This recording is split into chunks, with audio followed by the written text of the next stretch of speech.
మొనింగా కారప్పొడి, మొనింగా లీవ్స్తో కారప్పొడి. మొనింగా leaves అంటే తెలుసు కదా, మునగ ఆకులతో, మునగ ఆకులు ప్లస్ కరివేపాకుతో ఇప్పుడు మనం కారప్పొడి చేసి చూద్దాము ఎలా ఉంటుందో. నేను ఇప్పటికీ 3-4 టైమ్స్ చేశాను, నాకైతే బాగా వచ్చింది. సో మీకు కూడా ఇంట్రెస్ట్ ఉంటే ట్రై చేయండి. ఫుల్ రెసిపీ అయితే ఎలా చేయాలో చెప్తాను. ఫస్ట్ అయితే మునగాకులు ఫ్రెష్ తీసుకొని చక్కగా కడిగి వాటిని తుడిచి ఆరబెట్టి డీప్ ఫ్రై లాగా ఫ్రై చేసి, ఎలా ఫ్రై చేయాలి అంటే చాలా సిమ్లో పెట్టండి, ఫస్ట్ హైలో పెట్టండి. ఎందుకంటే అందులో ఉన్న వాటర్ ఏమైనా ఉంటే అది పోతుంది. మనం సిమ్లో పెట్టామనుకోండి అందులో ఉన్న వాటర్ వచ్చి మన తోటకూరలాగా ఎగిరిపోతూ ఉంటుంది. సో ఫస్ట్ హైలో పెట్టేసి మొత్తం డ్రై చేసి తర్వాత సిమ్లో పెట్టి లైట్గా వేస్తే అది ఆకు మనం తీసుకుంటే క్రిస్పీగా ఇలా అయిపోవాలి పొడిలాగా. సో అలా అయిపోవాలన్నమాట. అది అయిపోయిన తీసి పక్కన పెట్టిన తర్వాత మన దగ్గర కరివేపాకు ఉంది, ఆ కరివేపాకుతో ఇప్పుడు అది కూడా ఫ్రెష్గా కడిగేసి మనం అలా డ్రై రోస్ట్ చేసుకోవాలి. ఇప్పుడు చూపిస్తాను కదా నేను మునగాకుది, అలా అయిపోవాలి పౌడర్ లాగా మనం మిక్సీ పడితే. సో ఇప్పుడు అయితే మనకి అది అయిపోయింది, అది పక్కన పెట్టేశాను. అది కొంచెం ఎక్కువ ఆకులు ఇలా ఉండిపోయింది, అలా కొంచెం ఉండిపోయింది. సో అది కూడా మనం ఎండిపోతే ఇలా పొడి పొడిగా అయిపోద్ది అనమాట. కొంచెం వేడిగా ఉంది కాబట్టి కొంచెం మెత్తగా ఉన్నట్టు అనిపిస్తుంది. నెక్స్ట్ వచ్చేసి కొంచెం ధనియాలు, ఒక 2 టేబుల్ స్పూన్ ధనియాలు, తర్వాత 2 టేబుల్ స్పూన్ పల్లీలు, వేరుశనగ గుళ్ళు అంటాం కదా, ఆ పల్లీలు కూడా 2 టేబుల్ స్పూన్ వేసి మనం సిమ్లోనే పెట్టుకొని ఇవన్నీ డ్రై రోస్ట్ చేసుకోవాలి. నేనైతే ఒక చుక్క ఆయిల్ కూడా పోయలేదు, డ్రై రోస్ట్ చేశానమాట. ఇవన్నీ కూడా డ్రై రోస్ట్ చేయాలి సిమ్లో పెట్టి. కొంచెం టైం పడుతుంది, బట్ హెల్త్కి చాలా మంచిది. పిల్లలకి మనం డైరెక్ట్గా మునగాకు పప్పులు వేసినా పచ్చడి చేసినా ఎక్కువ తినరు. ఇది అనుకోండి ఇడ్లీలో ఇలా చల్లి ఇచ్చినా కానీ దోశలో వేసినా కానీ చాలా ఈజీగా తినేస్తారు. ప్లస్ నేనైతే కూరలో వేసేసి కూడా కలిపేస్తాను అన్నంలో. ఈ పౌడర్ని ఎక్కువ మంటగా చేయకుండా తక్కువ మంటతో చేస్తాను కాబట్టి సో ఇబ్బంది ఏమి ఉండదు, తినేస్తారు. ఆ పల్లెలోనే కొంచెం నేను పుట్నాలు అంటే తెలుసు కదా, వేయించిన శనగపప్పు అంటాం కదా, అది కూడా ఒక 2 టేబుల్ స్పూన్స్ వేసాను. అలాగే కొంచెం చెక్క, దాల్చిన చెక్క కూడా మన హెల్త్కి కొంచెం మంచిది. ఇది తినడం వల్ల షుగర్ కూడా కంట్రోల్ అవుతాను కదా. నేనైతే ఫ్లేవర్ కోసం స్మెల్ కోసం వేసాను, బట్ బాగుంటుంది టేస్ట్ కూడా అని చెప్పేసి ఒక 2 ఇంచెస్ దాల్చిన చెక్క వేసాను. అది కూడా డ్రై రోస్ట్ అయిపోయిన తర్వాత ఇప్పుడు అందులోనే మనకి పచ్చిశనగపప్పు, కొంచెం జీలకర్ర, ఈ సీడ్స్ అన్నీ కనిపిస్తుంది కదా, నా దగ్గర ఈ సీడ్స్ అన్నీ ఉన్నాయి. ఇవన్నీ మనం మామూలుగా ఇస్తే మా పిల్లలు తినరు.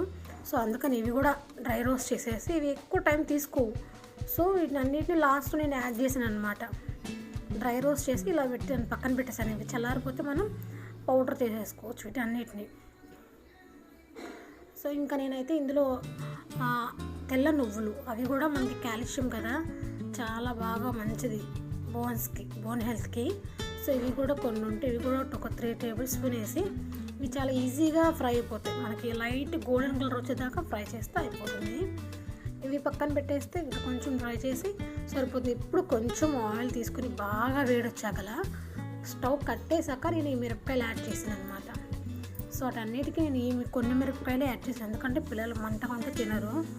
అందులో ఈ పౌడర్ అంటే అసలు ఎక్కువ ఇంట్రెస్ట్ చూపించరు. సో అందుకని నేను కొన్ని మిరపకాయలు యాడ్ చేశాను అనమాట.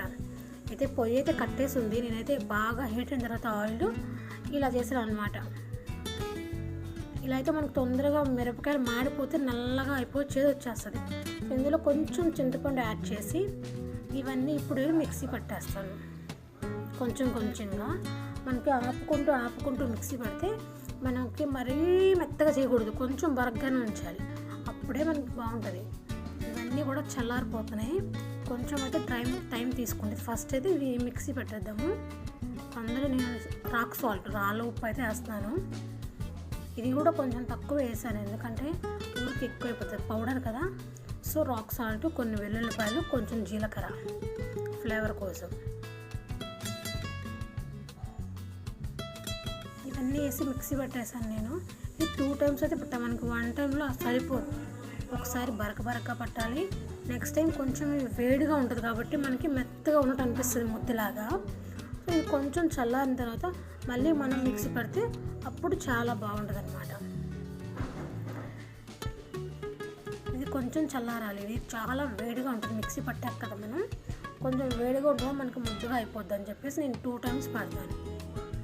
కొంచెం 2 టైమ్స్ అలా కలిపేసి ఇలా కొంచెం వేడి అంతా మనకు ముద్దలుగా ఉంది కదా అదంతా విడగొట్టాలన్నమాట.